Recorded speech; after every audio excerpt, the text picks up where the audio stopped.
much of a menace as she was for a very short period of the game's lifespan last year. But those two Bs into those Tatsus still have crazy corner carries, so she's still a very quick and slippery character. But slippery is Athena, right? That character is all about being slippery and hard to catch, so really excited to see how this is going to play out.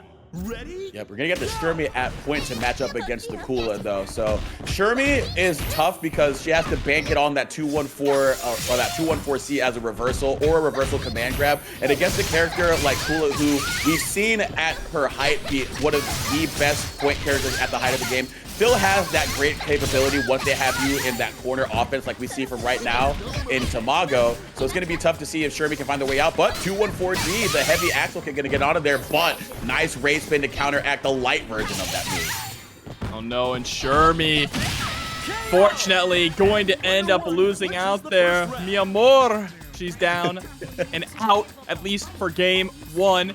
But let's see if Shermie Asesina can bring things back with the Athena. Yeah, we saw the MO for Tamago was just to be smothering and covering the Shermie. Kula having to compete against Athena could be a little bit different because you can definitely create more space than you could with Shermie. But right now, Tamago has been still in the face, getting that 2B into the EX race spin. Not going to connect though. So Phoenix Arrow on the other end. Reset, go right into the command grab. Potentially get rid of the character here. We can do the full route. And we do. That was a crazy sequence there. That reset was just out of nowhere. If you weren't looking closely, it might not have even looked like a reset, right? The way that it just flowed so perfectly. And that 2C punish as well on the block Tatsu, just beautiful stuff there from Asesina. But in comes the beautiful man himself, Benimaru Nikaido, ushering Athena into the corner, trying to use that jackknife kick, the 3-framer to keep them posed in the corner, but we still find our way on out of there. Jocelyn there, the newly minted buff JCE with the counter hit, nothing doing, but we still get the DP into the level 1, so a lot of tax being done on Benimaru's health bar and some great positioning. Catching the roll on the other end. 2C not going to be able to do anything with it, but they just jump right into the Psycho Ball jobber. Yeah, just a swap here from Shermie struggling early on to this Athena immediately just coming out of the gate, blistering and taking down both Benimaru and Kula. Now just has to run through the Rio, or the Rio might be running through her.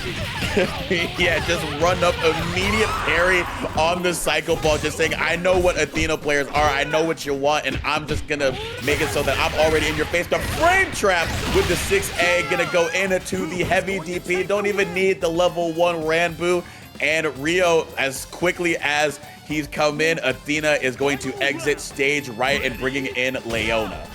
You know what, that's fine though. Athena did exactly what she needed to do, which was clean up what Shermie wasn't able to do, right? They took down 2 characters, able to take things down to this anchor war now. Pretty even in bar as well, and oh my god! Quick kick into the quick max, and we're gonna get a whole lot of damage. Not gonna be a lot, but you can potentially have to guess for game here. Good blocks, gonna just keep it safe and bait out the parry. Just a little bit of discipline there, not overextending on offense and just catching it with the sweet punish. Leona going to take a great stand in that anchor battle to get the first win in Shermie's column here. The rare Leona windscreen. Let's be honest, you don't get to see that too often, but the way that Asesina was just coming out of the gate, you mentioned it perfectly. The patience, right? The discipline is the word that you use. Discipline is exactly what you need with a character like Leona, and Asesina showing it in spades. Here we go. If we can get a little bit more mileage with the Shermie as well, that could be a huge boon here. But we saw Kula do a really good lion's share of the work with this point war. And this is a familiar sight jobber. We already had them in the corner, but we fight on out of their 214D. So we reset back to neutral, but Kula still in prime position to get that 2B into that EX race spin you were talking about. Yeah, you already mentioned earlier about how Shermie kind of struggles dealing with defense against a character like this, right? Not only is this character so quick and can constantly reset pressure, she can back up and really attack you from so many ranges. That 2B is such a long-reaching normal, but Asesina able to escape, finally trying to get some offense going. Oh, the EX axle kick not going to be punished either. 2140 on the other end. A little bit of scrambling situations being forced right now, but Tamago sitting comfortably on the health lead, so they don't necessarily have to do anything too much, but it could be a little bit disastrous now that Shermie has you in the corner. But we jump out of the running bear grab attempt. Not one for hugs is Miss Diamond, and that is going to be another point war won by Tamago. But this is where things went south previously in game 1. The Athena just did the damn thing. Yeah, Athena won in 2 touches, right? She got that 2C punish, reset, and then it was over. But now let's see, 2C immediately into a Shatter Strike. Can we squeeze out enough damage here with a level 1? Not quite.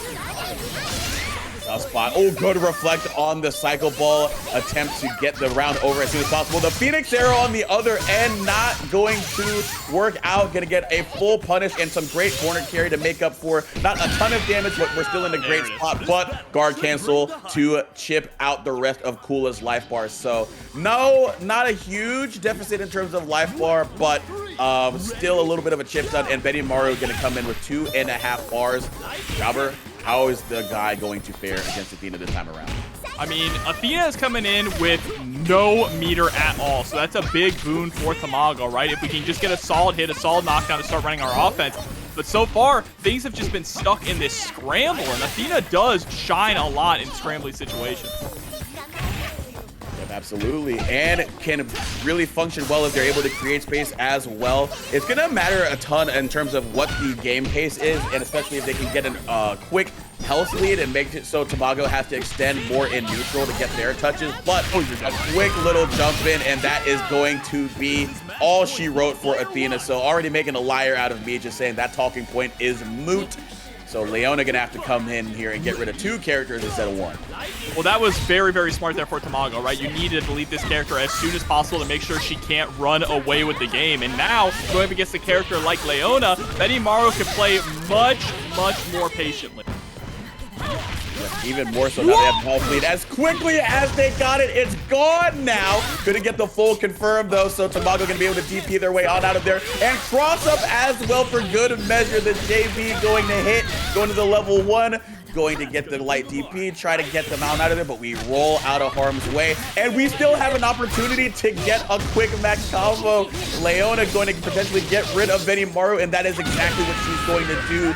Rio having a little or a small job to do after Benimaru did a good amount of work on the health bar of Leona, but I don't know, Jobber, if she can just maintain any advantage right here, it could be curtains in this set. Yeah, the problem here is that if you get touched by Tamago, you're dead. Yeah, like, well, I mean, one touch. But Shermie Asesina showing no fear, just putting the pedal to the metal, has literally not let up with this Leona. This is the first time, but they were trading 2 Cs, just trying to catch the other, whiffing, and Tamago comes out on top.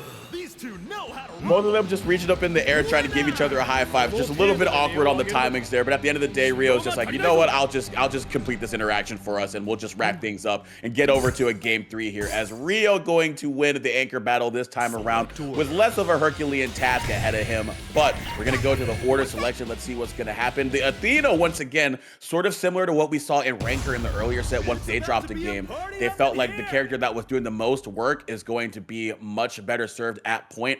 And honestly, understandable, and Benimaru gonna match that on the other end. Understandable, because I feel like Athena doesn't necessarily need as much bar as Shermie to get their point game plan going, and has potential access to that DP, so it's harder for Benimaru or Kula, whichever they were going to throw first, to stick to them on offense. We already see the Phoenix or the DP coming out in good form right there. Yeah, but now Tamago's going to try to slow things down here against Shermie. Already trying to be a bit of a stalwart wall. Nice, gets the 2B. Crossing on over, trying to fish for that JB cross up. Nothing doing here, nobody home, but the dome piece is going to get hit by the same side jump in. Nothing tricky about that. But here comes the trickiness right there. The corner steal going to go into the low, set up the Oki cycle ball, but great guard cancel to get on out of there. Yeah, that was kind of crazy trying to go for the cross-up in that scenario, but Tamago quick on his feet. Now, once again, on the back foot, has to actually go in and make something happen. Shermie Asesina could just sit back and play lame if they wanted to, but they are still just trying to brawl.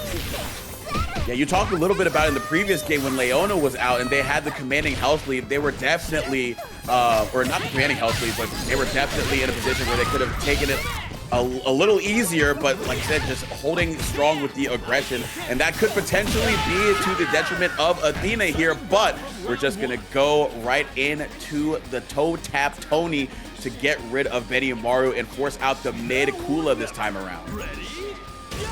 See how is mid Kula going to be able to change things here. Blocks the DP. That is crazy. Tamago thought he had the reactions on point. Now put into the corner. This is exactly where Asesina wants him. Able to get the jump in for the punish as well. This is huge. We're going to get the same setup again, but you got the quick rise into the reflect and just a low profiling it with the slide through. Kula gonna get rid of Athena before things could become very dire because they were potentially threatening an anchor versus point with the Athena mileage that was happening. But Shermie gonna come on out of there, and it was very similar to what we got in the point war, but with a little bit more resources to start out the round this time around, Jobber. Yeah, and definitely having Shermie with a bit of a life lead here against Kula is going to be in Asesina's favor, specifically because of how much we were struggling in this matchup. It's still struggling, right? That life lead is nearly gone.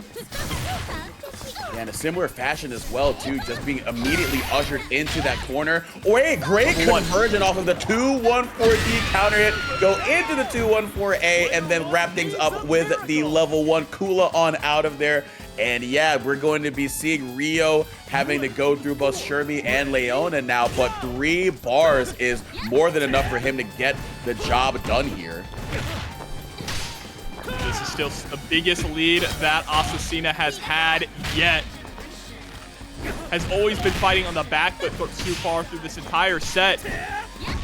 But now has a character to give, and this is going to be a much better matchup, right? The fact that Rio also wants to be in close range here means that Shermie can definitely excel. Yep, absolutely. And you see the immediate challenges with the EX Shermie card, and there is another one right there. Trying to see if they were going to do something with a gap in there so they could challenge it, but nothing doing. The patience this time going to be on Tamago's end as they get Shermie on out of there. So some great restraint being exercised, not overextending on offense. And now Leona going to have to come in almost even on that health bar and the life bar. A little bit more of an advantage to the to Rio in the former, and in the latter is in favor of Leona, but that could quickly be changing right here. Trying to dash with the slide. So that was an insane whip punish from Tamago. And now you are in the danger zone. That is 3 balls. We go into max. You're going to absolutely just die. But instead, it's going to be Asesina who goes into the quick max, trying to go for that set play, that mix-up. Not going to quite work out, so ends up losing all that meter. Tried to run up there, but got whip punished by Leona, but nothing doing, not a whole lot of meter to do something with it, but we're gonna still get some really good position there. Blocking the cross up, the onslaught is going to start here with the offense from Leona, but now we're just jostling for position, jumping around each other in neutral, trying to move around each other and get the corner position. The GC going to do just that, so now Rio can still put Leona in a dangerous spot here, trying to run out there, challenging with the 2A. My goodness, Jobber, anything could just set this game 3 over with, and this could be it. Yeah, the level 1 building up just enough meter, nothing personal. Shermie Asesina sending Tamago to the loser side of the bracket. They were doing such a fantastic job keeping that pressure on that Tamago felt like they had to press buttons, had to challenge, because they were teetering on guard break for so long. Let's go to the moon. Bro, Hinako is such a cool character. She's so fun to play, so sick. And she's actually not terrible. I think her biggest downside is that in a game where a lot of these strongest characters have very good buttons, she's kind of stubby, right? So that's her biggest issue. Yeah, but she also received some really good buffs in this latest change of the game. Most notably, that bar D getting buffed to where it's very, very oppressive in her offense, and as well being able to command or combo off that EX command grab, link into that level 1 super. So at that mid spot, if Benimaru builds up some good gauge, there's going to be a lot of explosive damage on the table. But you know, we got to talk about this point battle first between Benimaru and Heidern. Absolutely. So far, Heidern doing a really good job of just whittling down Juan's Benimaru here at the moment. Nice going for the 2B to beat out the Slicer, but the Moon Slicer flash kick is going to be enough to get rid of Benimaru. Now, this matchup feels like it's absolutely horrible for Hinako. Coming in looking like a nurse. Understandably, too. call an ambulance, but not for me, potentially with that 2.5 bars. But like you were saying, the stubby limbs could come into effect, trying to contend with that 2A and that 2C. But you're going to get put in a really good situation here, already forcing Heidern into the corner. Marik having to find a way on out of there. But the back throw after the whip on the 2C gets jumped over. Oh my gosh, and still keeping the same side. Not going to get the full conversion, but we're going to go right back into full screen, I would say. But Marik just holding forward to try to make sure that Hinako has no room to breathe. Yeah, no room to breathe is right. Juan, unfortunately, having to roll backwards to avoid that setup, putting themselves into the corner and ends up losing Hinako as well. Heidern taking down 2 characters. Yeah, definitely doing the lion's share of the work right now for the team. Ralf gonna come in, similar situation in terms of meter to what Hinako had, and trying to get that JCD, but just like what happened with Hinako, the throw out of the pressure attempt from Ralf, and again, that same side hitting, but not gonna get the full conversion, and that's going to enable Juan to get a conversion to get rid of Heidern, so forcing Chizuru on out of here, but I would think that this is not a character that Ralf would want to see currently.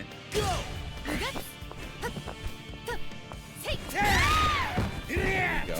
Jostling for some space here. JCD once again on the table here. And now a stand CD ushering Chizuru into the corner. Boom! Big punch and go to the OTG. And this is where you have to spend GC to get a little bit of distance from him. But that offense is just unrelenting right now. Yeah. Into the dive punch. Absolutely add on that extra damage. Look at that stun gauge, too. Not quite stunned. Isn't going to be able to get stunned with the amount of life they got left. Oh, try to go for the cheeky OT or the cheeky overhead to get rid of Chizuru's remaining health, but you're going to get sealed now, so no reversal for the next 5 seconds. No access to anything short of a guard cancel, but we're just going to do the Cabbage Patch normal in the 2C, bring it around town, and bring Chizuru down. Isla going to come in here, trying to shirk things up, but Ralf has just been doing so much damage. Oh my god, yeah, just a trip guard on the 2B, gonna cash out all 3 bars, get as much damage on there as well. Trying to put them into the orange life bar territory, just a little bit outside of that. But Marik's still going to have to fight their way on out of there, but a good character in Isla to enable that. Oh. Yeah, but there's the throw. Things are getting real dangerous. 2C for the punish, but didn't have a bar to go into super. That could have been it right there. The far C. Unfortunately, some dropped opportunities there. Unfortunate, but Marik going to secure things with the tried and true Isla Far C to take game 1, but gotta think in the back pocket, even with the great job that Heidern did as we go to the member selection screen, so potentially another character to help out Ralf, who did all that stuff there with Anchor. You got to think, even with that lead, that game came down way too close than Marik might have wanted, so going to have to think things through as we get Isla and Duolon this time to go alongside the rally. I think Duolong is a good replacement here to replace Hinako, right? You're going from a character who's kind of stubby, who has strong close-up pressure, to a character that has incredibly good reach. And putting him on point to go up against Heidern, I like that decision a lot. I think he can really mix Heidern up pretty well here and play that long-range game. Heidern known for his big, meaty buttons. Yep, big stuff too from Duolong with that 6B and then the stomp. And then, of course, throwing out that lagging fireball to sort of set the pace of the game outright in that neutral phase. Oh, we're going to get out of harm's way. Might have been going for the cross, but just a little bit too far. Either that or just trying to create as much space as possible. But already going to get into a corner position that we didn't quite see from the previous point. So you might be cooking on something there with that point pick in the analysis job. Yeah, already working out so incredibly well. It's looking like a completely different game now for Juan. Heidern just was putting in so much work. Goes for the level 1 for the anti-air. And look at that full health Duolong. Yep, just Good stuff there. The member select paying off already forcing the Chizuru down after just 20 seconds in the point where, as opposed to Heidern dominating in game 1. But here we go, Chizuru talking about how good she is, can contend with a lot of what Duolon wants to represent. That clone, the EX clone, definitely the anti-interaction tool that Duolon might not necessarily want to function against in that neutral phase. EXDP going to get him right off of there, going to the overhead as well. The knockdown at the end of it, missing on the Abari into the full conversion, and right now we are just getting some straight hits. Who's going to make the most out of a big one? It could be Duolon right here, getting the full punish here, and potential mix-up opportunity, catching the roll and saying, you're in the corner, there's nowhere else for you to run, but forward throw to get on out of dodge. Just like that, another character down. This dual-long pick has been money for Juan. On the verge of an OCV, just has to get through this Isla. Isla coming in, though, with a lot of resources to just send dual-long off the map with one clean hit. Yeah, speaking of money, how about Matstan sending out some big money with the fundo real quick. Just gonna go on in there, say appreciate y'all, as Isla gonna go on in there against the dual-long, trying to get something going here. Catching a sweep to the leg here, nothing doing. Duolon still breathing, but is going to run out of air in them lungs. Was Isla cashing out half a bar to get him on out of there. So Isla still holding things down, but Ralf coming in at mid this time, and with what he did at anchor, this could not even be an Isla mirror jobber. This could be just quick work from the man in the bandana. Oh my god, huge whip coming down with the big elbow drop, and your life is forfeit. Juan, KOF gonna tie things up 1-1. As quickly as I introduced the man, 12 seconds off of the timer, and he just comes in and deletes Isla. Like you said, your life is forfeit, and I do not do installment plans. You will pay in full today. Just getting that great whiff punish there, falling in with the big old button. Huge starter and huge damage to cap things off, forcing an order select, and we're going to see Isla come up to point to throw down against the Duolon. I kind of do like this, just being able to throw out some more of that far C and throw out potentially some fireballs as well. I know you could do the same thing with Heidern, but I feel like there's a little bit more versatility when you're functioning against a character like Duolon, who can operate in, fast pace and different ways. Round 1. Yeah, I like the fact that Duolong can play fast-paced like you mentioned, or can slow things down and play like a pseudo-zoning game, right? But once you get the knockdown, that's when the speed kicks up. Try to fix that knockdown here, going to jostle with a little bit of the air normals, and here we go. Gonna get a quick little Tatsu there, gonna get a soft version of that, but we could get some of that mix that you were alluding to, Jobber. Nice little touch here. Do we go for anything crazy? No, but okay, never mind. I just spoke too soon. Developers, never wrong, just early. The corner steal, absolutely diabolical, and still trying to cap it off with some diabolical side switches, but just a swift kick to the cap of Isla, going to win the point war once again for Duolon. And this, even switching and putting Isla on point is not helping Marik Maki here right now. You need to figure out a way to shut this Duolong down in a big way. And look at that, see? Anytime that Marik wants to back up and try and throw out a Moon Slicer, Juan is ready just with the stomping you from full screen. Here we go, doing a great job of shutting down any attempt to try to get out of that corner, weaving right out of the way of the Shatter Strike, trying to run up and get the approach here, but we're still getting a little bit more favorable position there. Going for the Stinger, nothing doing, nobody home, and now Heidern has some corner offense enabled, but this is a good job by Juan to still try to reclaim some space. Not overly extending, but still little by little trying to get over there, but Marik shutting it down right now. Oh, the neutral jump though, and it's gonna be able to get a punish. Goes to level 1 here. Bro, the dash into the level 1 is nasty. Still not enough to get the kill, but chip damage is absolutely a factor here. Marik can't afford to block anything, but jumps in over the stomp and didn't get the finger gun.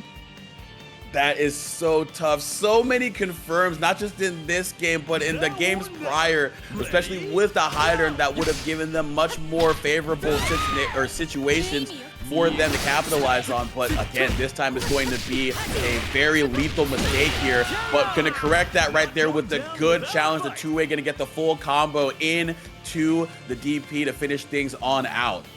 Actually, that was just clone. My fault. My fault, Chad. My fault. All right. Oh my God, that 2C. 2C again, just not committing to it. Unbelievable stuff right here. Right, going to get faded out, but nothing doing after the end of it. No full punish there, but still good work being done to Chizuru. But great trip guard there with the 2B. Do we do too much after that? No, just gonna keep things going, slowly ushering them into the corner. Cabbage Patch going to punish, but nothing after that. A lot of whiffed, or a lot of missed conversions here, and again, that's just going to enable characters to live longer than they should, as Chizuru now going to force Isla out at anchor. All right, Isla, let's see. This is it. Final game, final round. Juan with quite a life lead here. Ooh, and getting a lot of these stray hits, finally able to capitalize. You're dead. That's just too much meter to not die. Yeah, unbelievably so. Send out Amanda to finish the job as well. These hands are rated E for everybody, and I got 4 of them at my disposal. Isla going to take it for Juan KOF after dropping game 1 and winning it 2-1 with the member switch Isla. So you saw that member switch at game 2 where Duolon and Isla came in to complement Ralf, who was already doing some good work in game 1, but you got to round out the team in the team fighter. Along with the K-Dash and the Terry on the part of Sombra, nothing new from them, but on the other side, Shun'Ei, Benimaru, and Isla. So bit of team hero action, but with a friendly rivalry at that anchor's position. Yes, I can't wait to see who is going to round out this top 8 on the winner's side. It'll be a good one. Sombra on a wonderful run so far. Let's see if Robert can put a stop to that. Yeah, coming off of that 2-0 victory against VK. Gotta be feeling good in that gamer chair right now. But Robert on the Shun'Ei, both of these characters, very valuable point characters, as we can get a really good mix going from any knockdown with Shun'Ei. And then the 2C buffs try to go into there, but didn't keep it quite safe enough for a DP from Sombra. But we're still gonna get on over there, mix attempt there, but we roll on out of it. Yeah, now just the pressure here. One thing about K-Dash that is really underrated is the way that he can just push you to the corner, even on a block string, especially with those Ein triggers. They just push you so far back, break your guard too with the 2C follow-up. This one's gonna hurt. Absolutely. Oh, but it's going to hurt even more for Sombra to drop that combo and give Robert a chance to get on out of dodge and take care of the point character as well. So unfortunate conversion error there, but Shun'Ei going to be the recipient of such fortunate opportunities. And in comes Dolores and the all-white, looking like they came out of a B-52 video. I think that he was trying to go for a meaty block there with K-Dash, but unfortunately it ended up whiffing. Oh, that's tough. Oh, and here we go. Shun'Ei trying to run wild once again to make this damage stick onto Dolores. Disgusting, landing with the 2B. What a conversion into the cross of Dolores. Out of here. Unbelievable. What a sequence of events. An unfortunate one. Shouts to Lemony Snicket if you're Sombra, but for Shun'Ei and Robert, everything that you could possibly hope for a point Shun'Ei performance there. Just unrelenting mix out of every single opportunity, but Sombra gonna try to get Shun'Ei on out of there as quickly as they can, spending all the resources that they can, but nothing doing. We're already getting mixed here, Jobber. Yeah, put it to the corner. This might end up being an OCV for Robert. But hold on, don't count Sombra out. Has Terry Bogard, has you locked down in the corner. I like the frame kill with the crack shoot. Still keeping up great position as well. The sweep to catch them trying to get on out of there. A couple of three crack shoots, why don't we? And then trying to DP on out of there, but we shuffle on through there like it ain't no thing. And a Shun'Ei OCV to open things up in the top 8 qualifier. Robert still keeping things the main thing with Shun'Ei doing point Shun'Ei things. Against all odds there, I thought when they got put in the corner, Shun'Ei was going down, but the scrambles, the whiff CDs canceling immediately into The crack shoots. Terry was all over the place, but Robert was able to lock it down by the skin of his teeth, make that OCV. Yeah, those 3 crack shoots and then the 2 DPs whiffing, I was just like, oh man, I would not want to be in this position at all right now because I would be seeing double 4 Shun'Eis on the screen. It would just be absolutely terrible to be in, and I can't imagine it felt great for Sombra, but it is a game 2. It's a new day, and it's a great opportunity to try to get Shun'Ei on out of there if we are K-Dash. We had the opportunity, but then, like you said, might have just whiffed on the meaty opportunity, so can clean that up and potentially get things a lot more favorable in this, down the stretch here for game 2.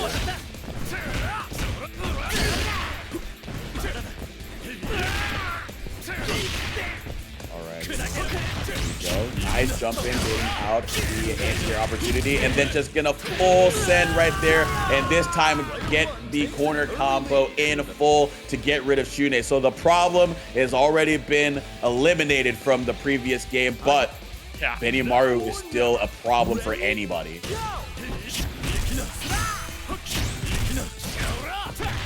All right, nice 2D.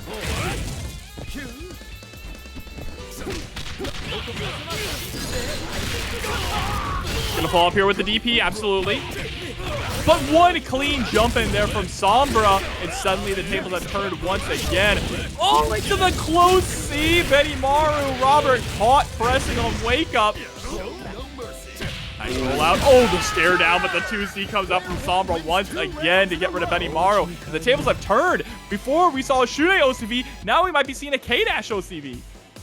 Yeah, crazy stuff here. Crazy turn of events. Isla gonna have to come in and try to right the ship, but the momentum has swung so wildly in Sombra's favor now after game 1, which is a testament to keeping cool and composed after everything seemingly went wrong for you against the Shun'Ei. And once again, gonna get the frame kill into the meaty kick, and already whiffing on the DP on the other end, was just waiting for you, and you speak it into existence. It will happen, a K-OCV. So both point characters trading on 3 characters written down on the tombstone, and we are in game 3 now. Could we see another character come out? Can we see like a mid battle at some point, Jobber? I don't know. This is crazy that they both just locked in that hard. You can tell they really want this. We're going to order select though. Robert opting to go order select. Curious what the change here is going to be. Shun'Ei on point, worked out in the first game. Are we going to change up our anchor position maybe? Oh, okay. Or it's just a fake out. Maybe. Actually, no, yeah, totally the same team. Maybe just composing themselves a little bit after the momentum was already ripped from them in that game 2. So we're just going to lock back in with the same team. And I agree with you, Jobber. The Shun'Ei was doing great work at point. It was just, you know, you ran up against another character that can do really, really good work. You alluded to being able to push you into the corner just off of a block string, but getting those hits as well, putting you in positions to set up those frame kills and those meaty scenarios that can keep the offensive phase going for K-Dash. And we're going to see a little bit more of that to open things up, but we roll on out of there, and now it's Shun'Ei that can put you in a bind. Oh, nice. Just trying to go, wow, for the overhead there. Nice rollout from Sombra. Timing on that had to be nice. Chasing up to the skies. Goes for a frame kill. He catches the roll out. Great adaptation there. Saw that roll being represented one too many times, but great placement of the guard cancel back roll, and an even better safe jump there to beat the reversal attempt from K-Dash in the form of the DP. But we're still fighting on out of there. That guard cage is crying right now, not going to be able to do too much with it. And oh my gosh, unfortunately the DP not going to work out for K-Dash. Shun'Ei going to win the point war this time around. Hopefully Dolores can make it so it's not another OCV, but we've seen what Shun'Ei can do with just a sliver of momentum. Yeah, and last time we saw this matchup here, Dolores versus Shun'Ei, Dolores did not really do anything. It's kind of looking a little bit the same, but oh no! One bad jump there from Rock. It's Tampa finally gonna take this to a mid-war. Ooh. I was getting a little bit scared there that we were just going to see Shun'Ei run away with it once again. But we're going to get Dolores versus Benimaru, the first time we see these two characters square off. But we might not see that for too long here. The immediate jump in there with Dolores trying to get the mix as well. But the trip guard on the other end cashed out into the level 1. Benimaru already at a very big health deficit, and it's gonna get even bigger now, potentially actually just all gone. Oh my goodness, 12 seconds of Dolores is all you need, Sombra. See, this is it. Who's gonna get into top 8 on the winner's side? Sombra has no meter here to work with, so it's gonna go confirm into the command grab. What a cross-up! That was so ambiguous! Oh my gosh, and another cross-up with the reset. A little bit of Zato 1 action happening right now. Oh my goodness gracious. 2 gonna hit, and then just the swift heal. Oh my goodness gracious. Who needs meter? Dolores don't need meter. Sombra don't need meter. Robert dying with a full stick of butter. Nothing to cook with it. Yuri is definitely another character that is a bit of a specialist character, but man, she is slippery and she does a ton of damage from very little meter spent, which is why I think she's a very good point character. Yeah, gonna be absolutely insane here. Gonna be a little bit of sibling rivalry to get things started here. Rio going to come out here. And yeah, already with the tricky aerial movement, that jump that she has is absolutely terrifying to go up against the neutral because she has so many different ways to change up her air mobility, to change up her trajectory when she's in the air. So it's going to be up to Kula to see if they can at least get a beat on what Yuri's going to do, or if Dogor is just going to remain tricky icky.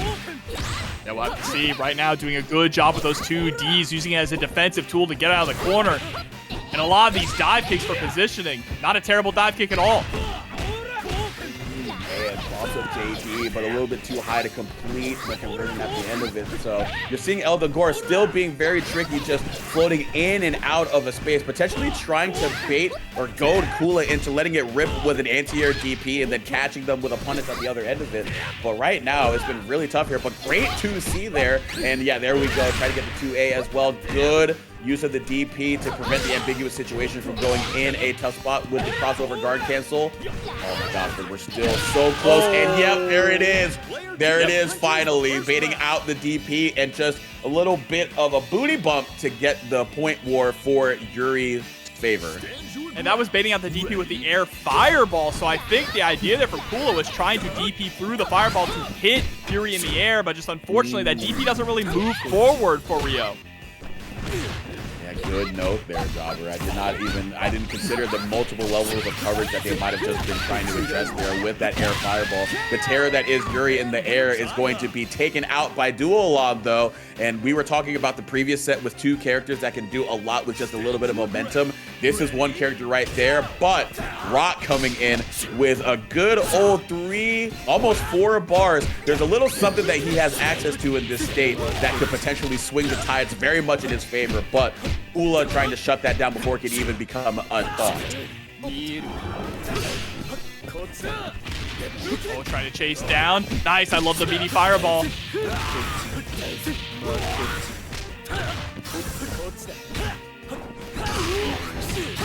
Great. Going in with this DD. Do we go into the level 3? No, we don't. We just keep it with the actually, no, not even the safe jump. Just going to keep the corner just to get the damage. Yeah, I didn't want to commit to the level 3 even if it was going to go for the install because you're low on life, right? In the event that you spend that level 3 and end up losing Rock, you're just putting Iori in a much worse position.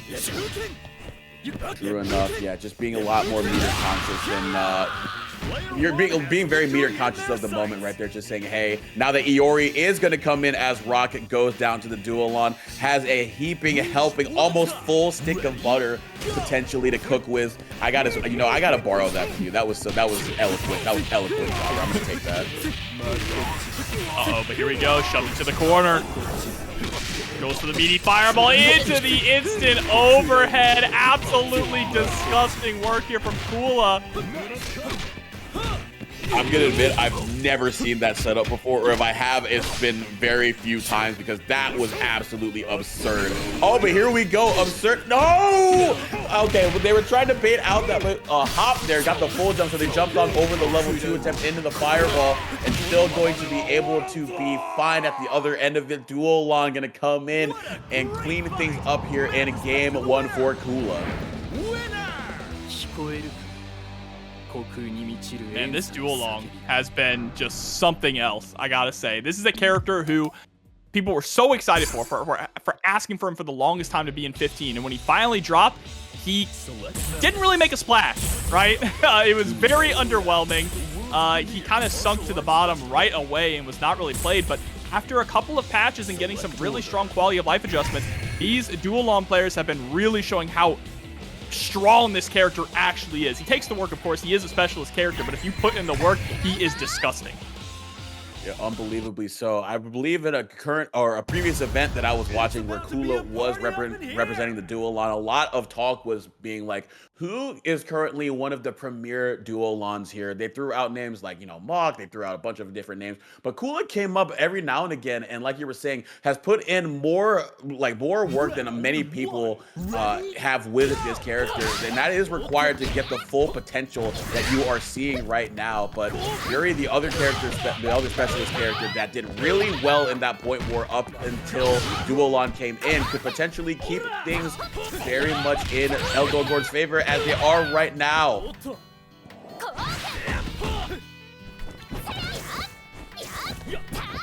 All right, again, just trying to play that spacing game. And now that Dogor has such a big life lead, well, had a big life lead. That's definitely going away now.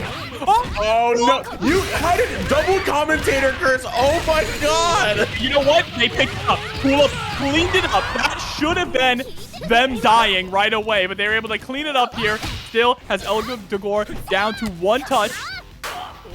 Oh my gosh. Running CD. How about do it again? Stand CD, cancel into the running command grab. Love to see that trickiness in the air. And then on the ground, there's some very slippery stuff there from Dogor with the stand CD. And now Duolon going to come in. Very identical situation in the previous game. So Duolon could still run away with it, but Dogor going to try to slow things down as much as possible to prevent Duolon from getting started.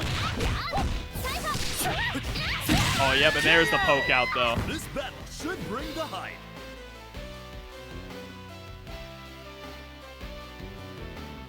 Now going straight to the next one. I like this Benimaru color.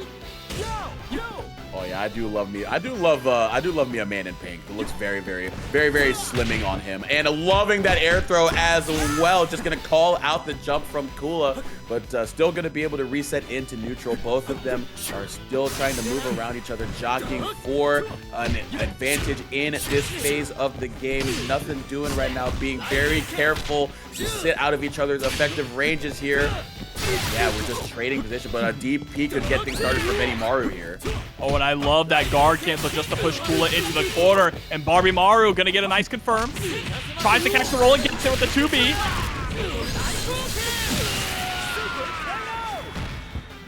Goodbye, Duolong. And now it is the Benny mirror match here. Dogor trying to tie things up once again. Yep, so as quickly as Duolon came in, Benimaru takes care of the issue, and now the mirror is going to be upon us once again.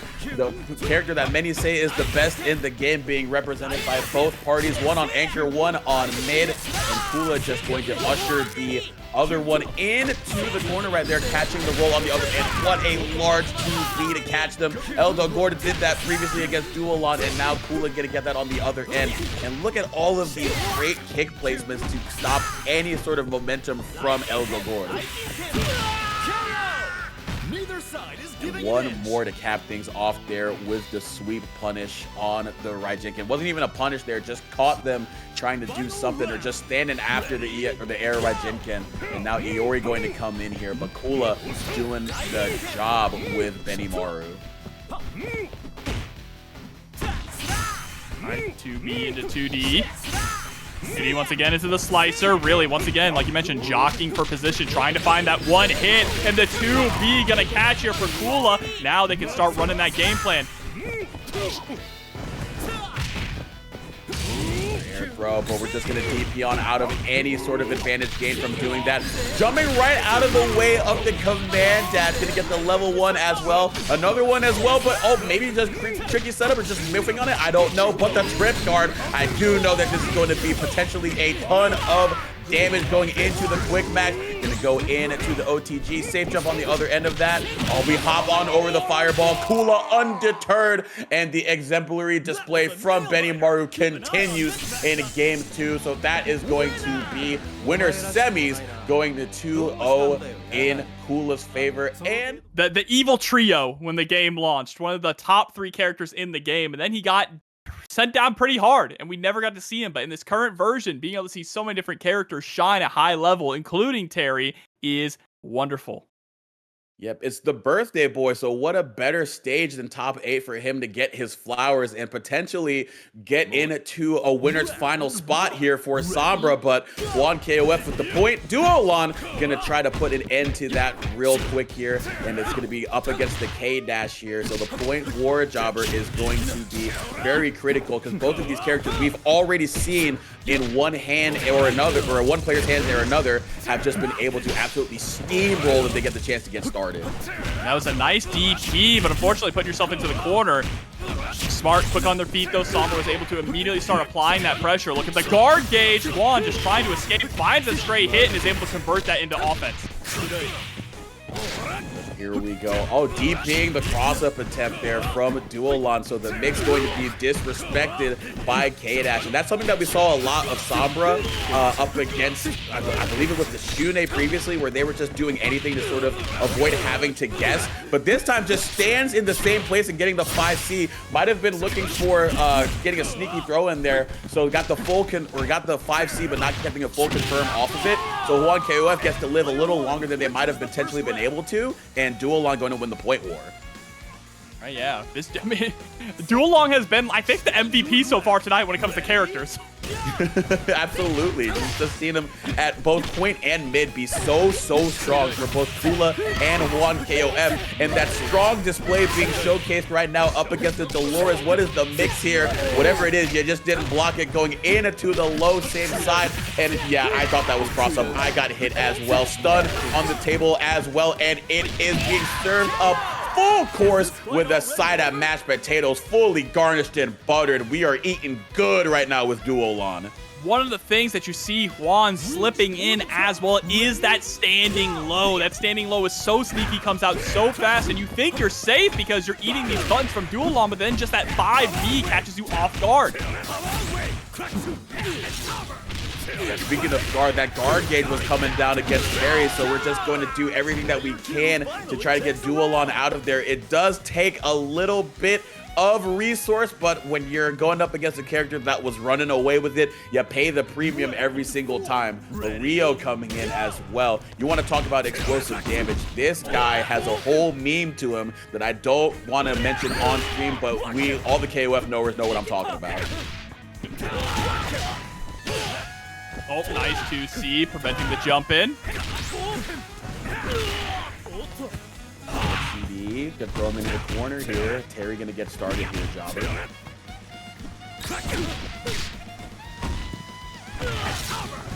Oh, standing D goes into quick max, trying to jump in to go for a little bit of a mix-up, but not gonna quite work out. Yeah, you had to spend the meter there, but it doesn't matter. You're still gonna get punished.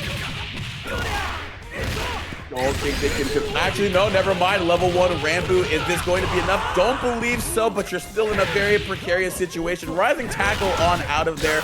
Dan CD as well. Convert into the EX Bird Knuckle. Cross up JD. The birthday boy getting some good gifts there as they were able to claw their way back and force an anchor battle up against Isla. So Sombra still hanging on for dear life, but you only need a shred of life to be able to win in this game. Let's see. You need a shred of life, but you also need meter. Sombra lacked the meter and ended up lacking the life. Juan KOF getting game number 1 here. 2C gonna round things out there. Good presence of mind to convert from the grounded hit into a game-clinching combo, though. Duolon doing a lot of good work there, but was being met equally with Terry once he came in with a bunch of resources. And Juan KOF either resetting himself or figuring out a different way to counteract that. Maybe putting Duolon further towards the back. I'm not entirely sure what they're going to go for here, but I think either wherever you put Duolon is going to be very nice here. And yeah, we're going to keep him at point. Yeah, I think Duolong works really well as a point character. He's another one of those characters that's very good at bullying the opponent when they don't have meter for defensive options, right? Oh, for sure. And I think even when K-Dash had access to that DP and did get one to hit, there were moments where, you know, there are moments up against Cade or against Duolon Mix where you're just like, you're very unsure about when it's time to challenge. And just having that ambiguous situation that is still slightly tilted towards Duolon's favor, because the Duolon player knows what he's going for. The defensive player doesn't know quite yet. So you have a little bit less mental stack at pretty much every phase where Duolon is putting you into that very precarious situation where he's just forcing you mix after mix after mix. And that's what makes him so good as a point character when you don't necessarily have as much to deal with it. And you're going to have to see how K-Dash deals with it, because we've already gotten two really healthy touches here, but we roll on out of harm's way.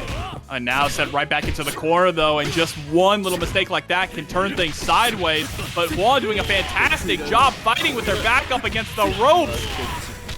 And one more little mix-up here for closing it out. Fakes out the cross under and takes down K-Dash.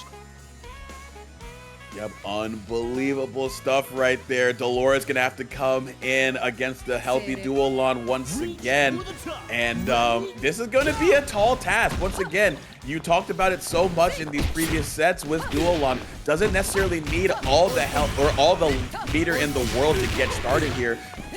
Dolores not blessed with an invincible reversal that's meterless, quite like K-Dash is. So if Duolon puts Dolores into the blender, it's going to be a hard time for her to get on out of there. But this is a good way to get started, potentially not even have to deal with it. Go into the EX command grab, and that is Duolon on out of there. So a moot point by this commentator. Rhea going to have to come in and do what Duolon couldn't. See how it's going to play out. Obviously, Duolong's been doing such a good job against Dolores. This is the first time Sombra's Dolores has really been able to establish some kind of solid game plan, solid offense here, and it's going to be even more potent against a character like Rio. Yep, as you mentioned, a character in Rio that has to be a little bit, or is a little bit slower on the feet there, a little bit more lead in the foot than some of the other members of Juan KOF's team. Dolores very good at shutting down those characters with her big rangy normals and those sand pillars. And not even gonna need too much after this, because we're gonna go into the sneaky little setup there, and now get the forward throw. Catch them in the air and then convert into the 2D. And Dolores is really doing some great work here, forcing out the anchor Isla once again. But this time, Terry gonna have to watch from the sidelines before they have any action. Hopefully he can just catch a break here. Oh, but there ain't gonna be any breaks. Far C didn't actually convert off of it. That could have been a big opportunity to get rid of Dolores, and now Sombra gonna take advantage of that missed opportunity. Uh-oh. May have spoke too soon. There's the level 2. A great trip guard with the 2D. They're gonna go right into a killing combo. So Terry gonna come on out. Yeah, like I said, didn't have too, or like you said, not too much of a break. A 30-second timeout, if any. Not enough to run any ads or nothing. Terry gonna have to figure something out here very quickly, or this could be the end of the winner's life for Sombra. He's sitting on 2 bars. Now Terry's sitting on 2 bars as well. So that far D becomes a menace, but still gonna be able to get the quick max off of the jump in. Level 1, doesn't even need a DP after it. Sombra taking game 2. These two know how to rumble. Another game 3 that we're getting. It's been so many game threes tonight, but that's what you're going to get when you have this level of competition going up against each other, especially when we got some fat money in the pot as well, over $100 in that match arena. All the codes have been claimed, so thank you everyone, but you can still contribute in other ways, so make sure to check it out. ! Matcherino in the chat. Yeah, love to see that. Appreciate everybody in the chat here. 600 deep as we are in winter semis, deep in bracket, and all of the participation for those Matcherino codes being claimed, as well as the amazingly generous direct contributions to the pot. So much appreciated, and we're gonna definitely appreciate a chance to get started here for Sombra and K-Dash. Gonna jump on over and get a nice clean jump in here.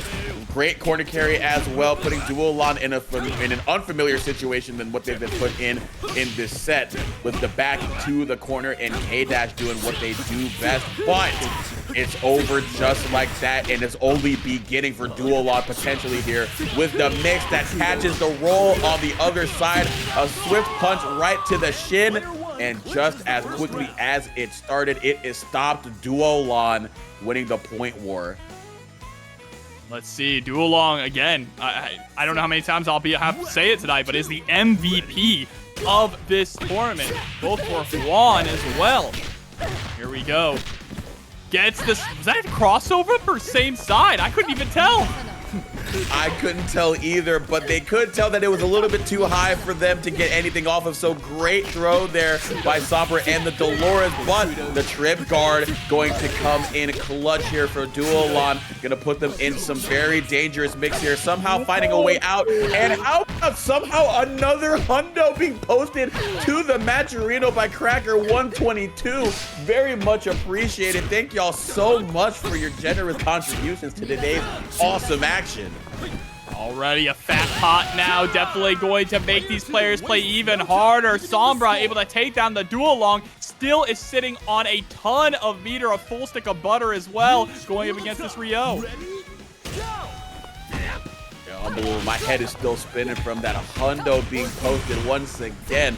And like you were saying, you're going to have a lot more on the line here. And Dolores seems like she knows it, because they wanted to get that quick max to try to get Rio down to as little health as possible. Great conversion into the EX command grab. Going to keep them in the corner as well. And this is going to be a hard task for Rio to get on out of, but the sneaky empty jump low into the EX on Redskin, newly nerfed, so they couldn't get anything off of that, but reading the roll through and just getting the normal throw to get Dolores on out of there. So Terry going to come in here and try to win the set for Sombra, but has two characters to get through to do it. Yeah, two characters to get through and 2 bars to start off with. Just runs deep on in for the throw. Nice block on the cross-up attempt there from Juan.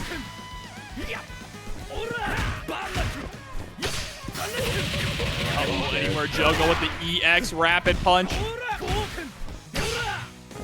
The 2C to keep them in the corner, but still slowly fighting back there. And yeah, you see with that almost 3 bars in the back pocket of Mr. Bogart as they run right into a stand CD, and they get the normal throw on out of there. Cross up JD as well, but like I was saying, you saw them looking for that far D, because once they have access to that max mode and all of this damage at the other end of it, there's just going to be so little time to deal with it, as Isla's going to come in with almost as much bar here potentially, with the 3rd bar getting gained right there, Jobberter.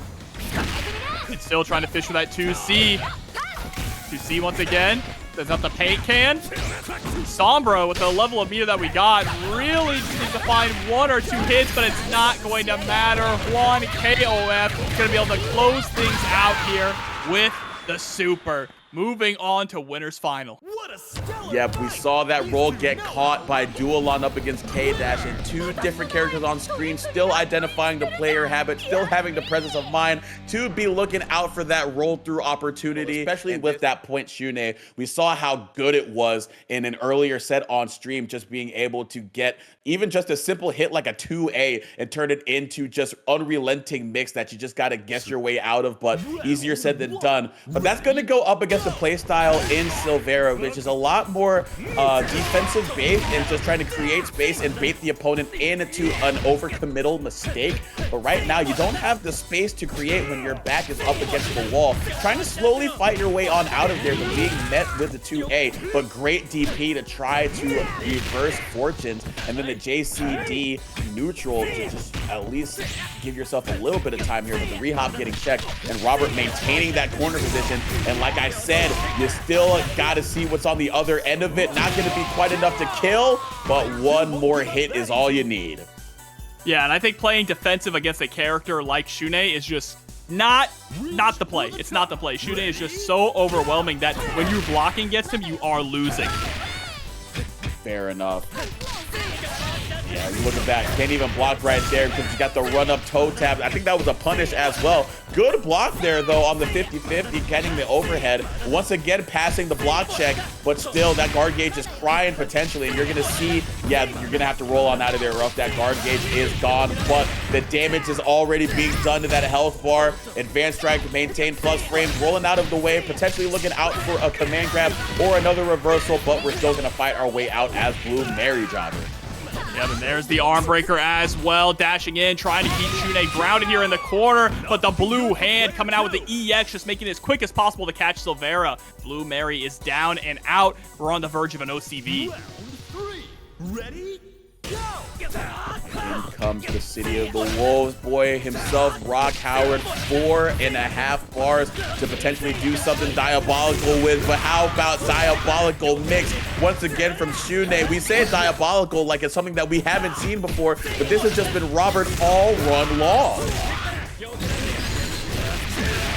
And there it is! OCV right off the bat with the Shun'Ei. Again, mentioned a little bit earlier that a defensive playstyle that Silvera likes to play is not that great going into a character like Shun'Ei. Not that it's a bad playstyle, but Shun'Ei is able to really take advantage of that just by how heavy his offense is and how much he can really mix in high lows faster than other characters. Yeah, it's just something that's very hard to deter, and I think, like you were saying, better served, especially against a character like Shun'Ei, who doesn't necessarily have an immediate way to get out of pressure outside of that great 2A Abari option, or like I call the protagonist 2A. You can just, especially when you have like Iori or Blue Mary, two sticky characters, definitely try to get that ground game or get the ground running in your favor when you get the chance, not necessarily having to play a reactive game, because against Shun'Ei, like you've been saying, very, very hard to stop him once he's getting started, and getting started he will with the empty jump into the low. All right, finally getting the knockdown, tries to go for that overhead. Silvera was able to escape, but escapes right into more damage. Just needs to figure out a way to slow this Shun'Ei down.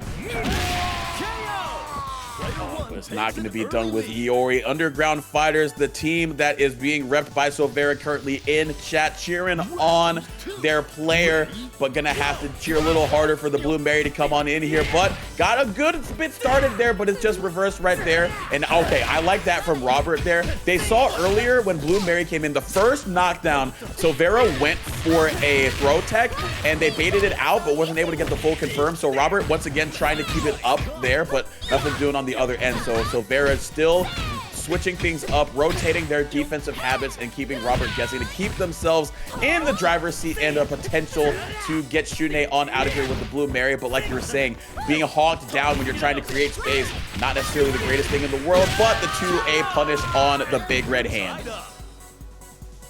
And Silvera just really having a difficult time dealing with that Shun'Ei, but finally getting rid of it with the Blue Mary and keeping Blue Mary incredibly healthy too going into this Benimaru. A little bit more competitive here in this game number 2. Robert trying to create space, looking for some kind of a reversal there from Silvera, but overshoots it with that hop, putting themselves into the corner.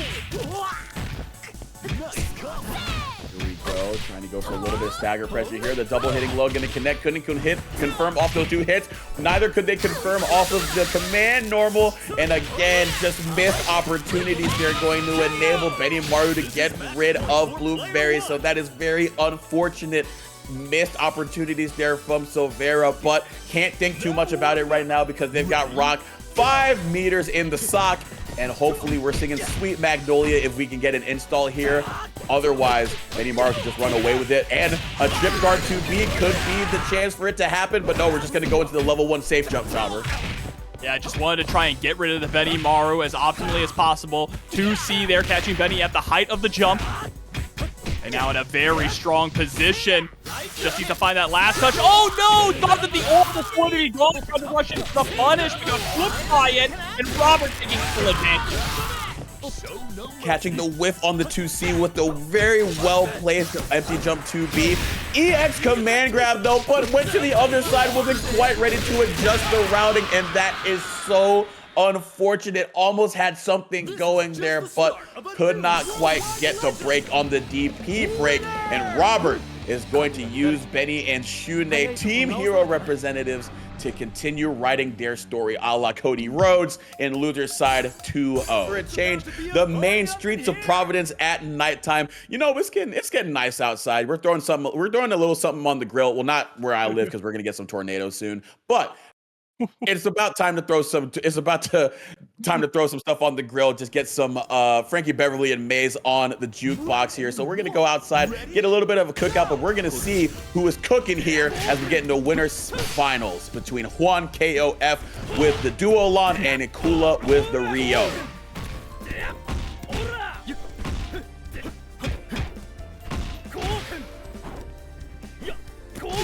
Sitting on this west coast here. Rio ushering Juan KOF into the corner, putting on some good offense, forcing them to hold down back, and forcing them to hold down back enough for that guard gauge to break. We're gonna get, couldn't get the EX punches. The normal one came out, so a bit of a misinput there on an otherwise lethal combo. Still sitting in a really good spot though. Juan KOF going to have to do a full jump on the fireball to get on out of harm's way, but still only a touch is gonna be all it takes to get Duolon out of here. And player 2 clinches the first round. Alrighty though, that is going to be a swift JD from Rio to win it there. Duolon getting on out of there, so it's going to be a little bit before we see that Duolon mirror, and it might be a little bit before we see Rio hit the bench, because what a great reactive anti-air DP into the level 1 Ranbu, but another great reaction on the gap there to go into the level 1 for Ralf on Juan KOF's side.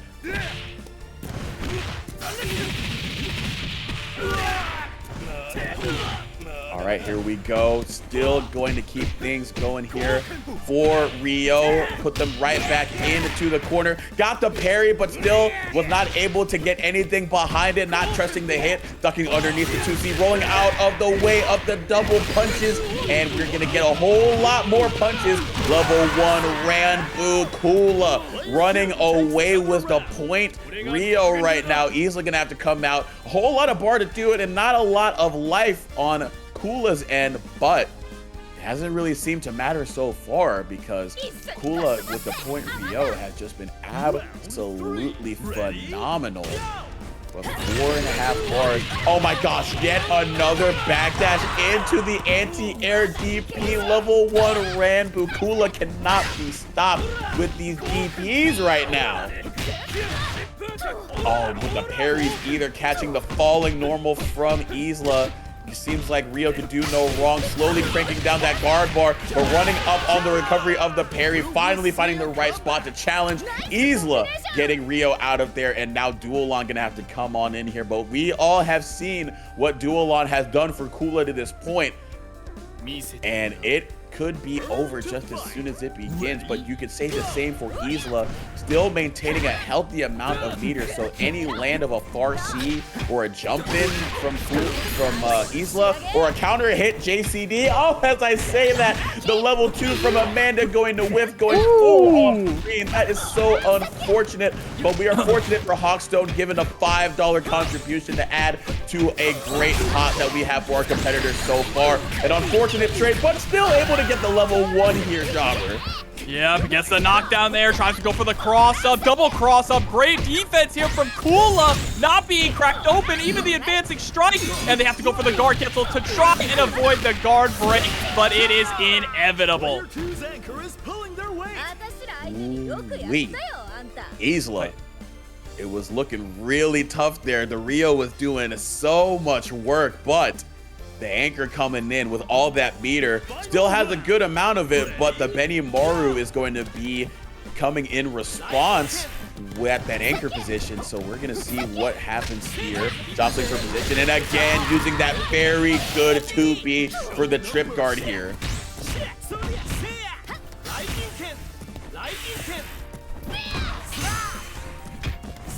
All right, trying to jump in. Ooh, okay, getting the throw punish. Baiting out the DP, but you're not going to get anything for it. I mean, I guess you got 50 of Benimaru's meter, but... Oh, great trip guard there from Isla. The 2B working for them as well. It plays no favorites. And right now trying to go for a throw bait. Nothing doing there, but the 2B gonna catch Juan KOF standing up. Tie your shoes, you little lady. You are going to have to dress up smartly up against me. And Benimaru getting the first game in his favor for Kula. That is game 1 out of 3. Remember, it's a bit of an extended set. They're just going to go straight into it. No order change. Definitely no character changes. So they just want the smoke. Yeah, all smoke, no cigars. We're just throwing it on out of there. The fires are ablazing here in Winners Finals right now. And it feels like it's burning red hot here for Kula right now, who has all the momentum. Still has not dropped a single game, Jobber, and doesn't look poised to do so at all right now, as the Rio is putting the Duolon in yet another similar situation to what we saw in game 1 and in games prior when Rio gets started, putting them in the corner, forcing them to hold down back, but no guard break yet. Still going to be a little bit before that, but not even a factor at this point. Duolon is out of there with the Swift JD over the low from Duolon. That was just, honestly, gap. Rio being able to take down Juan's Duolong like that. Duolong definitely has a massive range advantage on Rio. Nice with the DP. Here comes the Ralf here. Couldn't quite even things out once Duolong was out of there. And yet again, another great reactive DP into the Ranbu. That has been so good. And again, structuring that pressure sequence around that parry, varying up the timings as well, so it keeps Juan KOF guessing, but still found the right time to challenge, get the level 2 as well. So good spot to get rid of the Rio that has been the bane of Ralf and Duolon's existence so far. Over the 2C, dash up 2C, able to get the punish, and now Rio is finally down. Juan is going to get enough health to get back into the green, but you got to make this count because this Duolong is coming in with a lot of meter to work with.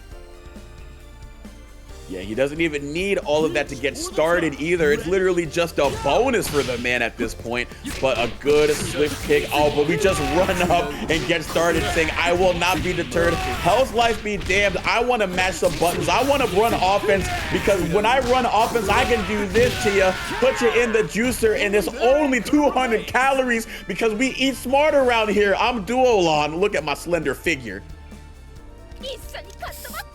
Isla coming in, anchor position here. I mean, Juan's really got to make something happen with this Isla. You cannot allow Kula to get a 2-0 lead on you here in Winners Final. Sending out that fireball to command some space, but we got on out of there. All right, nice on the throw. Jump on in, empty low. Ooh, what an escape there from Kula. But Juan just swinging. So I thought they were going to be able to run up behind that fireball, but good conversion there to go into the level 2. Send Amanda on out of there, get a good knockdown as well. Go into the safe jump, and that jump is going to have an empty low attached to it. So Isla going to force Benimaru on out of there again after all of the damage being done. It's going to be a tough task, but it's not over till it's over. But look at the health, or look at the bar on Benimaru's part right now, Jobber. Yeah, I mean, the bar here is meaty. Oh, and not gonna quite be it there. If we could have gotten something like a close C into an EX, might have been able to close it out. But still, any touch can do it.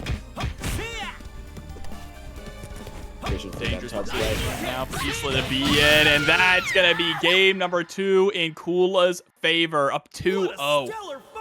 These two know how to rumble. Love to see it. Benimaru playing closer once again with the 2-0 victory.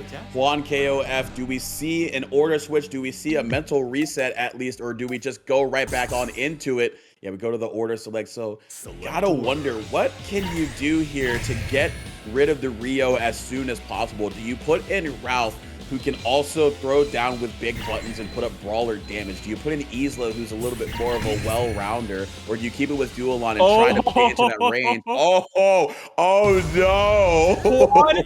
Keeping this duel long, laser focused on not playing the mirror match just to take down Ralph. Crazy.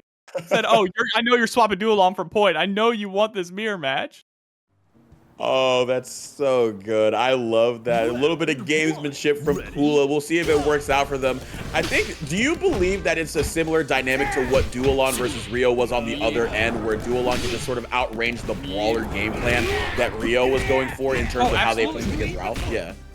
Absolutely. And Rio is obviously a better brawler than Ralph. Ralph's not bad by any means here, but we are keeping the pressure up. This is working out at the moment.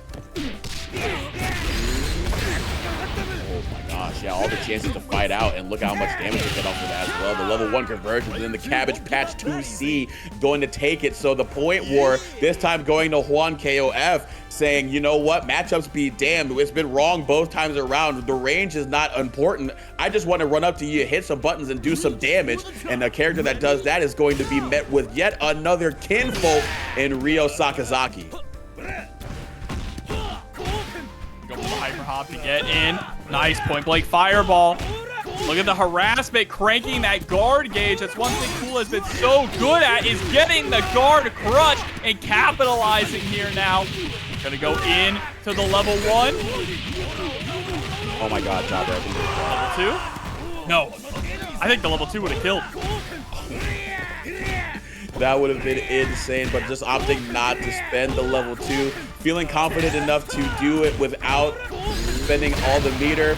Good challenge on the fireball with the level 1, and then great bait on the DP. So some more bonus extra credit here from Ralph Jones. Gonna stop right there though in the face of an ADP from Rio, but the message has been sent. Juan KOF is here to play as many games as they can. This is why you finish your food. If you got a level 2 and it's gonna kill, you spend it. You don't give your opponent an opportunity to make a comeback, because look at all the damage that has stuck now to Rio.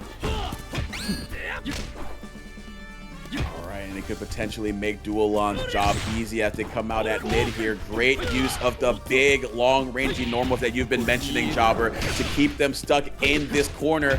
This is so big because you want to make sure that Rio, with the limited mobility that they have, has to really play into the rangy buttons of Dualon, so he can't just really jump in at you, get a JD, because you jump right into a fireball right there. So great operation there, keeping a great range and making Rio have to be committal and run right into the fireball to clear out the problem character. Absolutely. But here's another problem character coming in. Benimaru with 5 bars. How do you stare this down, even with dual long? Sometimes you just got to stare down the barrel and just not flinch in the face of danger. But the danger is upon us right now. We are already in the corner, going for the EX Raijinkin that we all know and love if we've defended against it. But we're still fighting our way through it. But the Trip Guard 2B on the other end. Yet again, amazing stuff there. The cross is going to get blocked. But Dualon still sitting pretty. As I say that, JB going to hit all the same full jump, same side, and now Isla gonna have to try to get rid of their rival's teammate in Benimaru. This is it for Juan KOF. They have to win this round if they want to stay in the winner side, keep their grand finals dreams alive, at least on winner side of things. There it is. EX command grab gets the punt.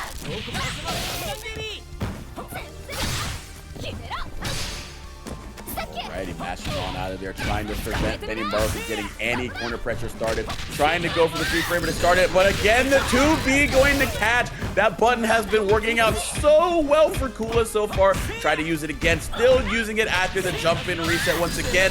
And how about one more time to challenge a reapproach from Juan KOF, Kula, and the Benimaru going to close this set in a 3-0 fashion. Every time Benimaru's come in, it just seems like the game has been over. Shades of Vince Carter in the dunk contest, purple jersey and all, hands to the neck. It stops here with me, with Shermie Asesina, of course, the namesake to go along with Athena, everybody's favorite idol, and Leona.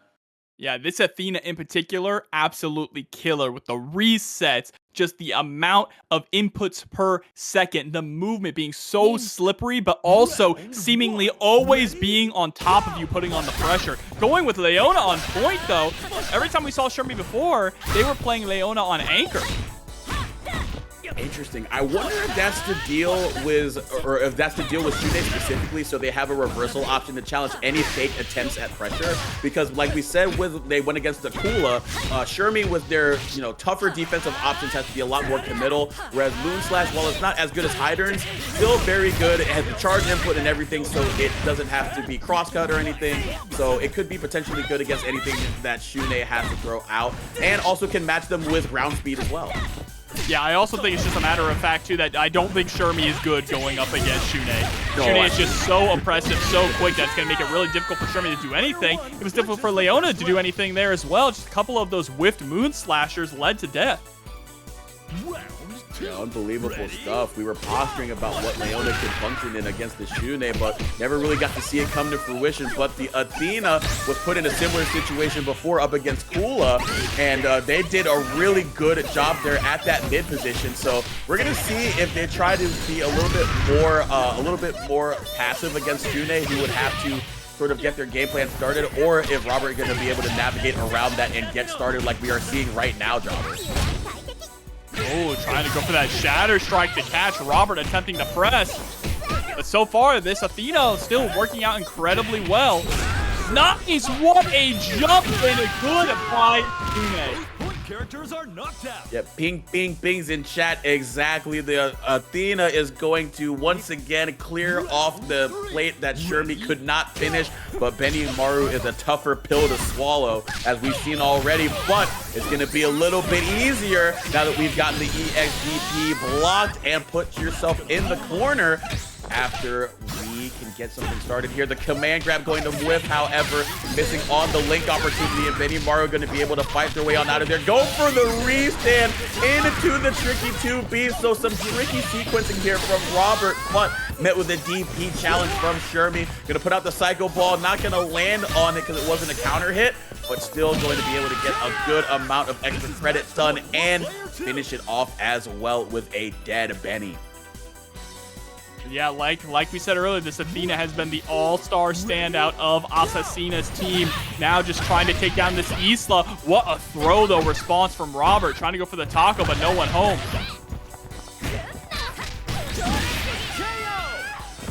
Now down to the anchor war here. Shermie up against Isla. What's the play going to be? Asesina going to have a little bit of meter here with Shermie, so access to some extra damage, but still, Shermie struggles in some of these matchups. Oh, but trying to deny any attempts at a jump in with the 214 AC to cover anything that they try to do. They're potentially trying to go for a cross up. Same side JB, however, going to not work out. But they're going to run right into the far C. And yeah, this is one of the pain points too. It's going to be hard to get any sort of momentum going if you are going to be met with those far Cs, because on the ground, Shermie doesn't necessarily have a lot to challenge that. So I'm going to have to jump in and full send to try to catch them throwing that out. That was a lot of damage there for just a light confirm into super. And there we go, guard cancel. Get off me, create a little bit of space. I love just going for the dashing command grab there. Even though Robert jumped out, it allowed us to get really far away from the corner. Oh, I don't think that's the button we wanted. I think we landed and we hit a button because you saw there was a slight pause before the C came out. But it ended up working. Yeah, I think the JB was just expected to be blocked after coming down, which you were going to get some good advantage as well, so go into the 5C, but, you know, you never look a gift horse in the mouth, and you definitely do love seeing a 5C hit under the tree, because even with as little health as Isla had, that was going to be potentially some huge damage, and that is going to be a huge win here to start things off for Shermie Asesina. Right back into the Leona versus Shun'Ei match. Things didn't go too well for Leona the first time, so if Shermie Asesina can clean things up, I think it's going to pose very well for their victory here. All right, it's time to guess, baby. Oh, you cannot roll there. Great coverage there from Shermie Asesina, picking the right option to read the role that Robert was representing there, but still going to be able to get things started. Couldn't quite get the roll count on the other end. Great challenge there with the stand far A. And again, doing it in the right times too. Finding great moments to challenge the attempt pressure resets through the air with Leona's far A. So that is going to be a dead Shun'Ei. Benny gonna have to come in here with a disadvantage in the character slot.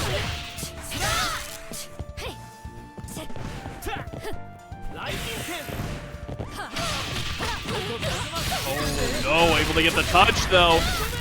Hey, with one more jump in, one more clean hit, even a low, Robert can tie things up.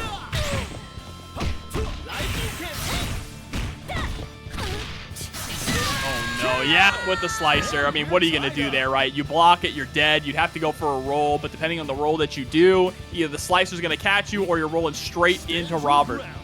Yeah, you know, we're Benimaru players. We got half a bar. Of course we're going to send EX. We're going to send EX Fireball. But, yeah, I mean, like, that's a great way to close out a round there for Robert. And a great way to start this round off is another cross-up there, this time of the JD variety.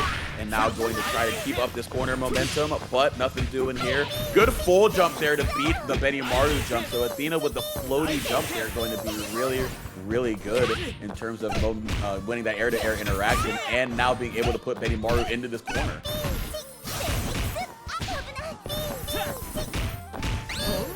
Look at that guard gauge here on Robert's side. This Athena has been such a pain to deal with, but Robert finally starting to lock her down a little bit and capitalize on a lot of these small opportunities that have been given. Oh, man, we saw the Leona reverse fortunes from the first game and actually get some good bonus mileage, and Athena got a little bit of the other end of the stick there, now gonna be put on the bench, and now Shermie gonna have to come in here. Good use of the air throw to stop the JCD attempt there from Shermie Asesina, and we're gonna try to figure something out here, but it's gonna be very tough to figure out how to get anything started up against Benny, who has really good coverage against what Shermie wants to do. Oh, what a fantastic Raijin can catch the Abare. And that is going to be Benimaru getting rid of the namesake character on Shermie Asesina to even the set count. We're going to game 3, Chopper, and tournament life is on the line for one of these two players. Another game 3, the last game 3 here of the night, and then it is going to be game 5s. First to 3s, I should say, the rest of the way through. So who is going to move on? We're locked in, no order changes. Yeah, it's going to be tough to see who runs away with it, but right now Shun'Ei just running rampant right now with what they do best, and Leona trying to run away from anything that Shun'Ei is trying to do currently, but now they have them run down as they put them in the corner. Gonna reverse fortunes with the back throw, go for a little bit of a delay after the 2B, but nothing doing here as we go into the level 1. What is the mix? Oh, it's getting met on the other end with a 5C. Gonna meet them in the air with an air-to-air, and now we're just gonna jostle for our point war position. Only a tick of life left for Leona. And there it is. That take of life is gone with a jump back swipe on the blue hand. And Robert taking a nice lead here. Robert able to take that game after losing Shun'Ei in game 1 to Leona. And now bringing it back and taking down Leona. That's some good momentum. Absolutely, and if you could put Athena on the back foot like you can with this 2B, once again, trip guarding. Shatter Strike not going to work out there on the conversion, but still spaced out to where they couldn't get an immediate punish. Either that just a little bit late. Either way, we're still going to be met with a blue hand right to the face. Checking the Phoenix Arrow with the 2A, the protagonist tool of wonders right now, but still going to try to get that corner position going. Still getting checked by that 2A and getting checked to see if you were blocking the overhead. You were not, ma'am. And Shun'Ei is threatening OCV once again. And dare I say it, this is not the first time that this would have happened.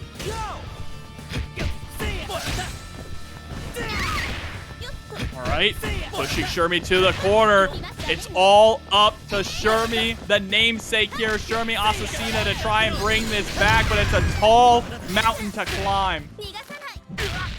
Whoa. The climbing starts with just one step, and 214A is a really good step. 214AC, I should say.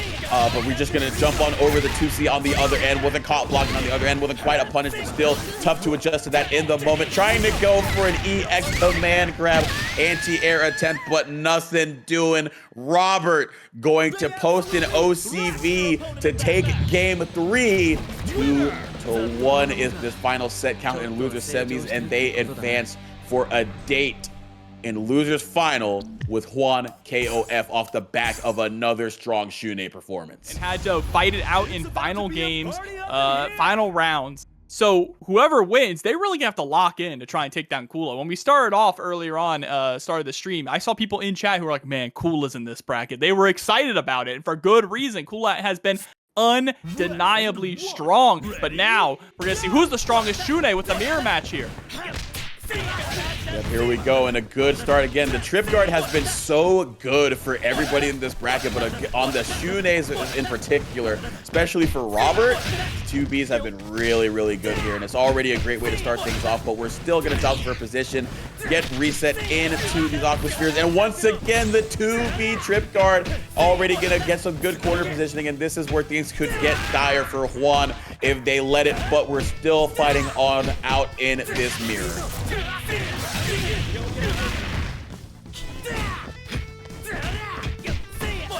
Look at that guard gauge getting cranked. Yeah, Robert trying to do something, trying to make something happen. There it is, reversal, red hand. What a pickup!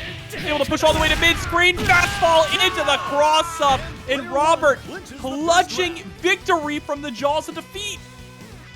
From one call out with the aerial red hand call out to the immediate mix on the other end, that is some really good stuff there. That's exactly what you want from your Shun'Ei.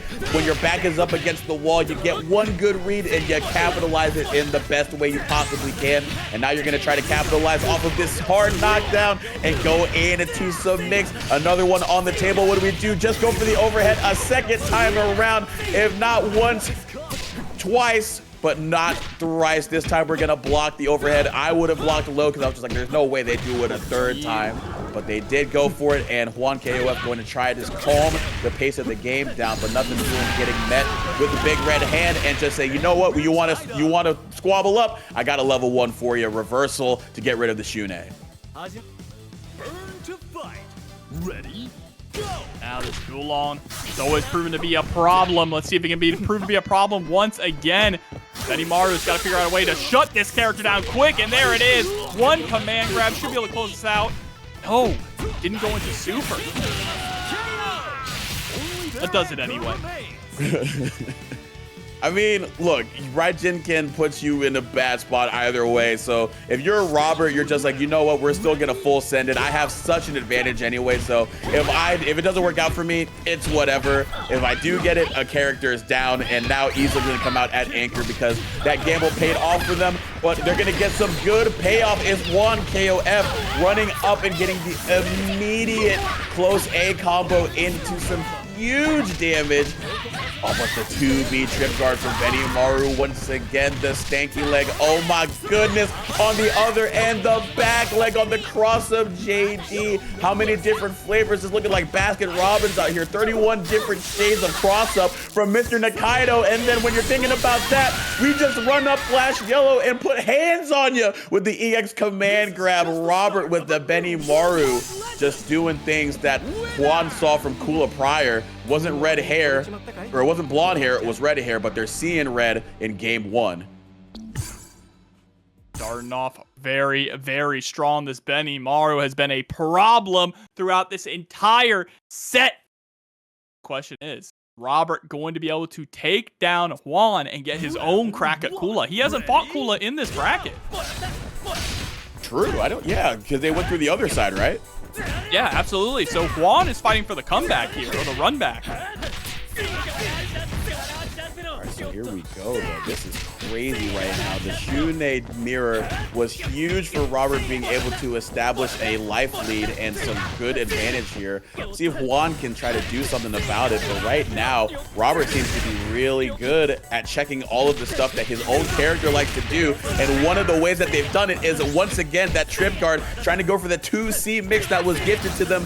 Thank you, Mr. Oda, for giving the boy something, because you couldn't give him the ability to dress. Oh my god, what a cross-up though, right into the level 1, still not to get the kill, but the mix there with the fastball 2B. Last time that we went for the fastball, I believe we went for the overhead on the elbow there. So mixing it up in a big way, able to take down that character. Good stuff there. We'll see if they get the same amount of leverage that Robert got from winning their Ditto in game 1 here. Now opting to sort of create space up against Benny, and so they can just sort of bait Robert into doing something a little bit more overcommittal, but that's what's going to be done once again with the Benimaru Trip Guard 2B. I don't know how many times I can say it. I need to put a counter on my desk because it feels like I'm running out of digits to count it with. Ready, go!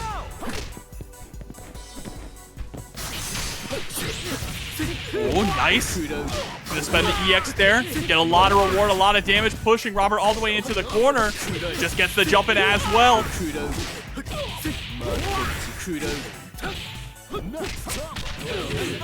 Tried to go for a meaty off of the frame kill, but just mistimed it a little bit in the mash out from Benimaru. Robert now gonna sit pretty at a distance, has the health disadvantage, so can't be too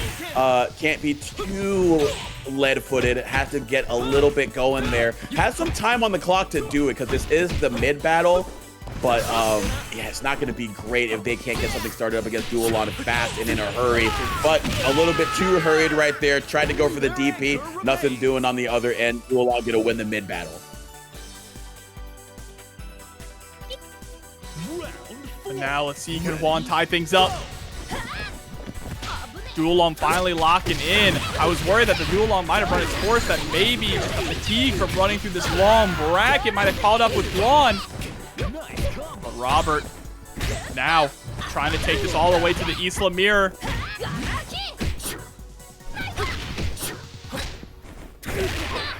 Flailing a little bit here. A lot of straight hits, but nothing able to actually convert, and it's Robert who converts into a dead character.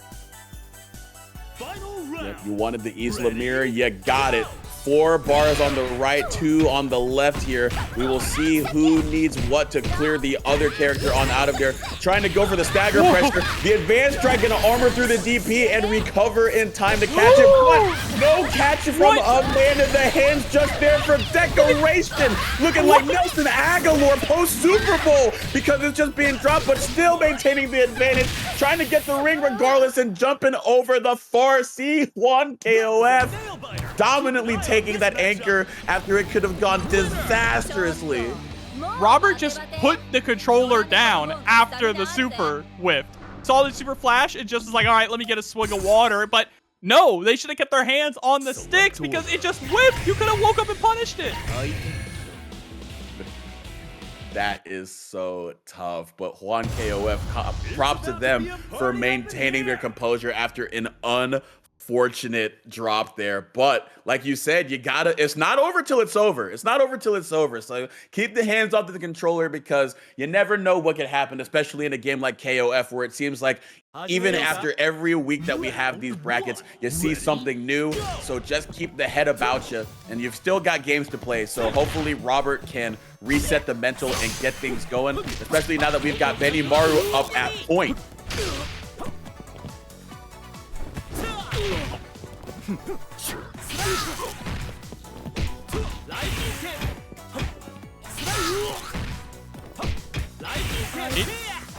Keeping that pressure on. Clean jumping over the slicer.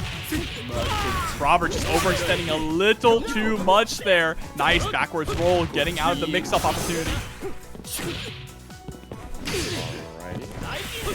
Position counter hits on both sides here. Full record, not full record, but still full special to get punished there. Counter hit challenge from Robert. Gonna get the jump in as well. Reset into the command grab because they didn't trust the jump in. all is good at the end of the day for Mr. Nikaido, who's going to win the point war over the duel-on and forcing out Shun'Ei. Yeah, both put Shun'Ei at mid. Very interesting here.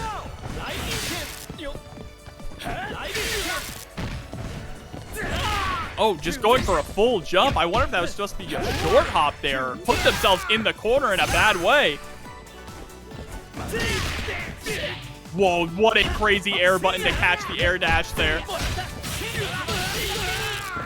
Oh, the privileges of Mr. Nikaido right there, getting the EX knee to punish on that attempt at offense from Shun'Ei. And look at what that affords you, the chance to get rid of him altogether and force Isla to come out and deal with 3 characters now. The point Benimaru, after the unfortunate mishap in game 2, has been a great way for Robert to get right back into the swing of things. Yeah, Benny is looking for an OCB, but it's not gonna happen. A swing and a miss with the DP, and Benimaru is put on the bench. Now it's Robert Shun'Ei who's gonna come in and try and close this out, get that 2-1 lead. Ready? Go! Yup, the classic rivalry between these two. Both of them wearing some blue here, some bright neon here, but we're going to see who's going to shine bright at the end of this game 3 as we both jostle for some position right now. Going to both put the gas pedal really all the way to the floor here, trying to get offense started as soon as possible. And when you're Shun'Ei, you want, I mean, like, why not? Because check out what that does for you. The empty jump low, gonna go into the full level 2 as well. Keep the corner. Advanced strike. Yeah, trying to blow up a wake-up throw attempt there. Oh, just overextends with the jump. There's the 2B. Juan spending a level 2 of his own, trying to gain some ground. Ooh, advancing strike is gonna hit. Tossing the knockdown, but jumps right into the reversal super. And Robert now up 2-1. Look, looking at Shun'Ei, he saw Amanda hanging out with Isla and saying, you know, I got some friends from the other side as well. So singing some tunes of Dr. Facilier as they put hands on her to get that game 3 victory. And we saw the point Benimaru do such good work. Very interesting decision to sort of put Shun'Ei in the back pocket. Even though we thought that he was, you know, doing a really good job despite losing the point war in game 2, I think it was still, you know, reasonable to assume that they would keep the main thing. But no, paying off in spades. Benimaru, the great anywhere character that he is, serving his role in a great way there, and will potentially be the reason why they win this in 4. But Juan KOF on the duel-on, anything could happen.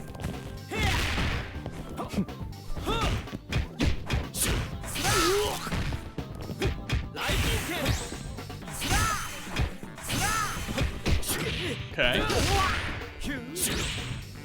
Nice stomp.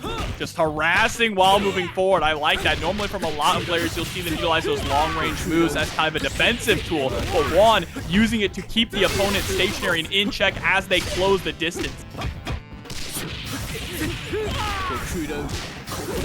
Off the back of that, that will be a dead Benimaru. So good observation, noting that they're using that as an aggression tool, not necessarily to try to deter Benimaru from coming closer, but to at least get the pace of the game in their favor so they can start running their own mix. So kind of identical to the game plan that they want to start with Shun'Ei, but this time utilizing the rangy options of duel-on to force Benimaru to sit down and take the pace of the game that's being served to them right now.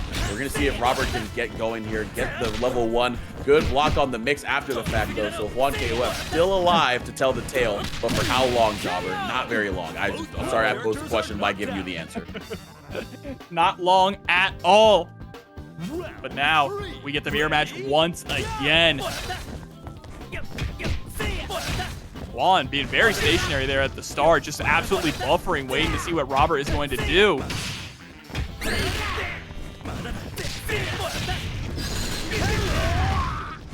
Alrighty, level 1. What is the mix? We catch the rollout attempt. No bar to go into level 1 after it, so it's not the worst thing in the world to get caught off with, but it was a great use of coverage there by Juan KOF. But Robert gonna have the level 1 here to go into the mix. Try to catch the roll their own, but a little bit too far for that 5C to connect. And now we're just gonna swap. Where did he go? I have no idea. I'm looking left, I'm looking right. I don't know where he is. And Robert knows exactly where. Snatching the soul out of the airborne Shun'Ei, throwing out that 5C and going right into a killing combo. And now the Isla coming in. Isla with 2 bars on. Can we bring this back? Juan doesn't have a whole lot left remaining here. Down to set point for Robert. But Juan can take this to a game 5. Just needs to win the mirror match. They've been struggling to do this throughout the set. They're down on resources here. But can they come out on top?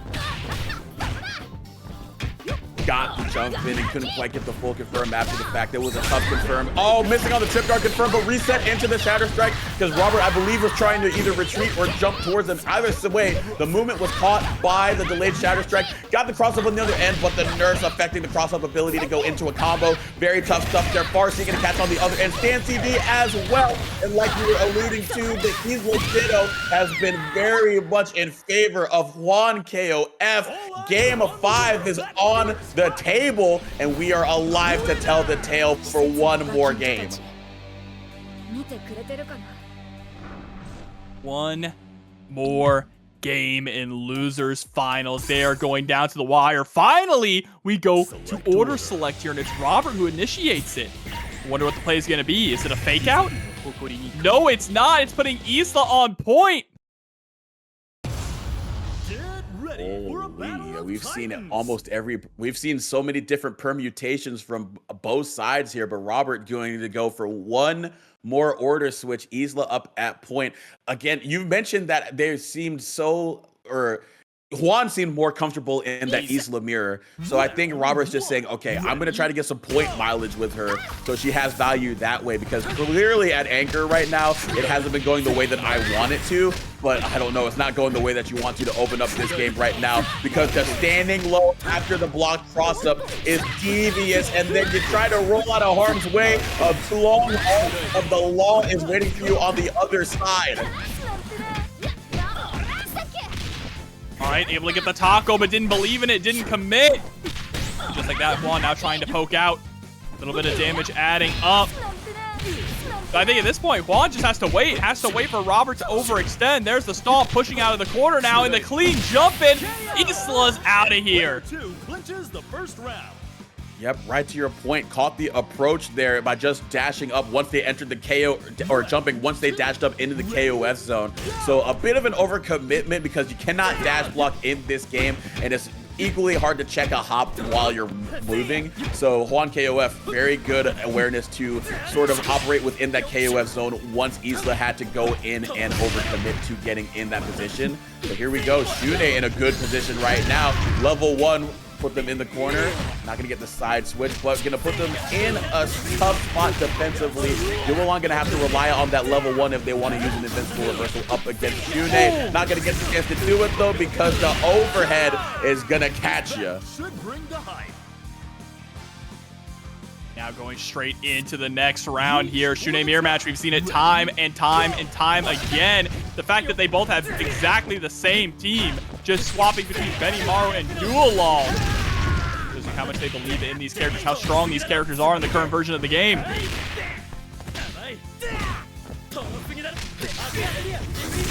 Man dash a little bit too big for the britches there. Got challenged there at just the right time with the Shun'Ei 2A.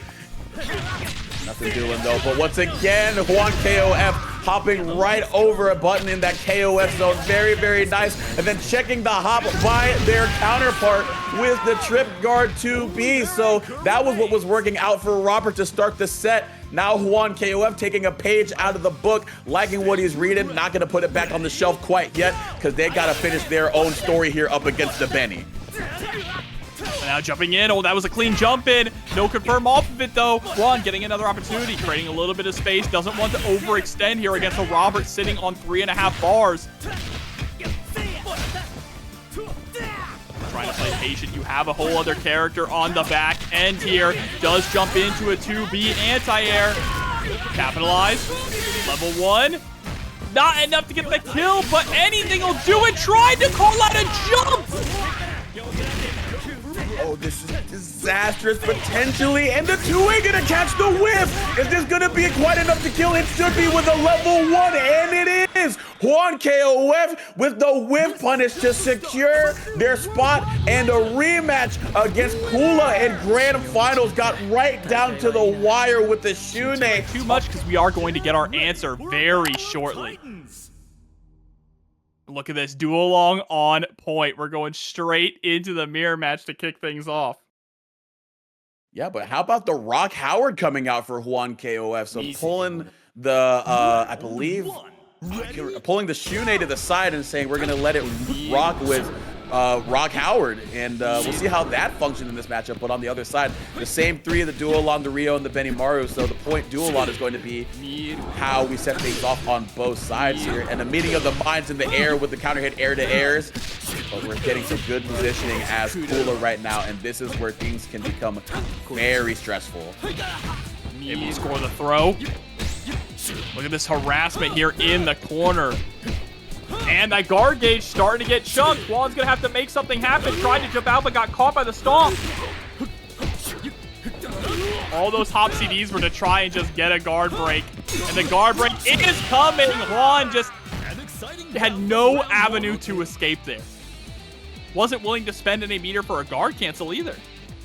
Yeah, true enough. Probably just was trying to find a good place to do it and get a punish, but at that point, you just got to worry about getting out of dodge, because right now you are sitting at a character deficit against a very healthy duel-on who just did a great hop check against Isla. So you're already seeing the brain working well out all three phases for the duel-on, and the phase that is going to be in play right now is going to be the offensive onslaught that duel-on can give to you, and again, checking the roll. You got to know, Juan, you've done it to so many people. They're ready for that roll with that 2A.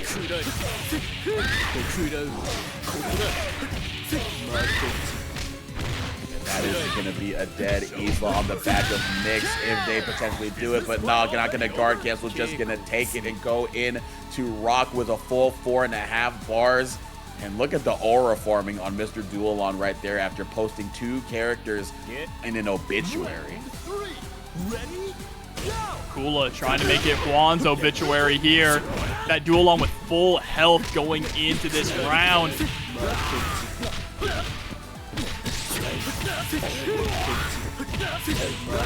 Run up to the just diabolical. What do you do? There's so many things being represented, Jobber.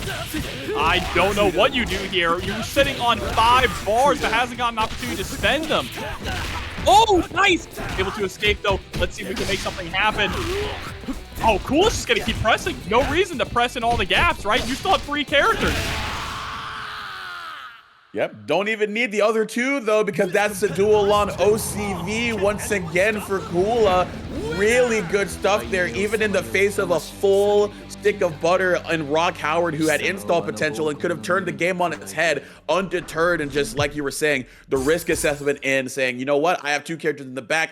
If I match at the right time and I'm rewarded, the game is over. If not, we go to the other 2 characters, especially the Benny in the back that has been a really good closer, but didn't even need to do it there. And now Juan KOF is gonna have to figure something out because right now Kula's still threatening a no-loss run.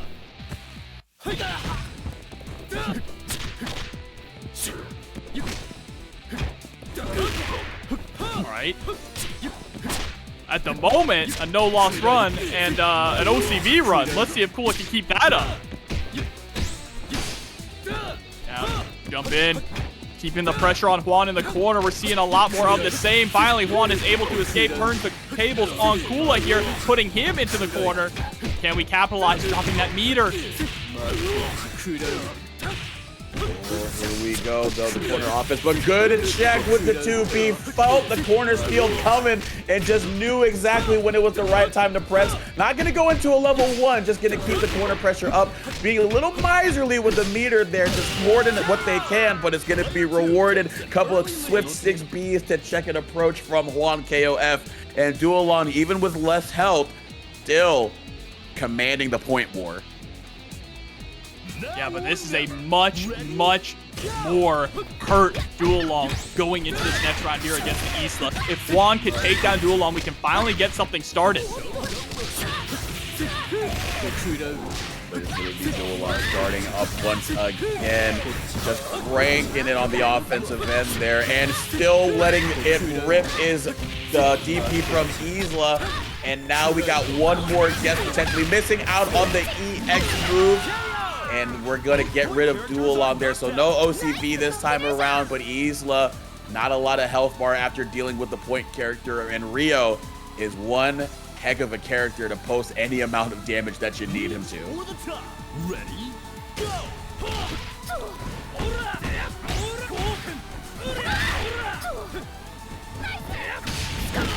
Oh, okay, Bar C.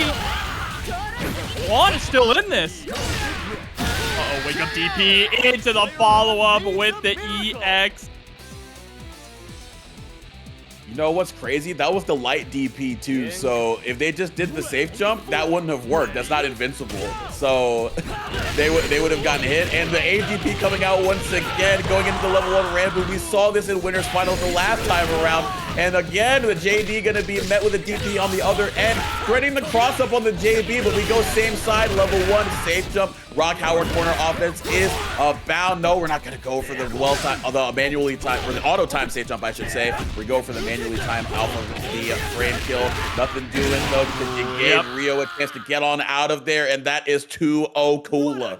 And Kula still not dropping a single game. This entire tournament is on the verge of going completely unscathed. One more game for Kula to close it all out. All right, we're going back to member select, right back to the drawing board. Do you bring the Shun'Ei back in? Because I feel like that's kind of the last effort that I could think of. Because if whatever character that you lock in, you're locked into this character for the rest of the set. So you got to make sure that these are 3 characters you are absolutely sure will get the job done down the stretch. Select order. And it's going to be Iori Yagami that's going to be the flavor of the night here. Juan believing in... I like Iori. I like bringing Iori in. I think Iori is a great character no matter where you put him. Going to put him in the middle position here, going for that dual long point war again, which, man, this dual long point war has just not been working out for Juan. They get put into the corner and then they just really have no response, right? They get bullied and they're not really willing to spend any meter that they do get defensively here. I'm curious why they keep going for that and if they have a plan going into this next game. Ready, go! Maybe, but if we're going to find out, it's going to be right now. Game 3 of Grand Finals, potentially the tournament point here for Kula, who, again, looking for a no-loss run, a perfect game, and is looking like they're going to cap it off here in the similar fashion to Game 1 off the back of a strong point duel on performance, because they've already got Juan KO up ushered into the corner. That guard bar is coming down. They got to figure out a way to get on out of there. They have access to guard cancel now, but it's still looking bad.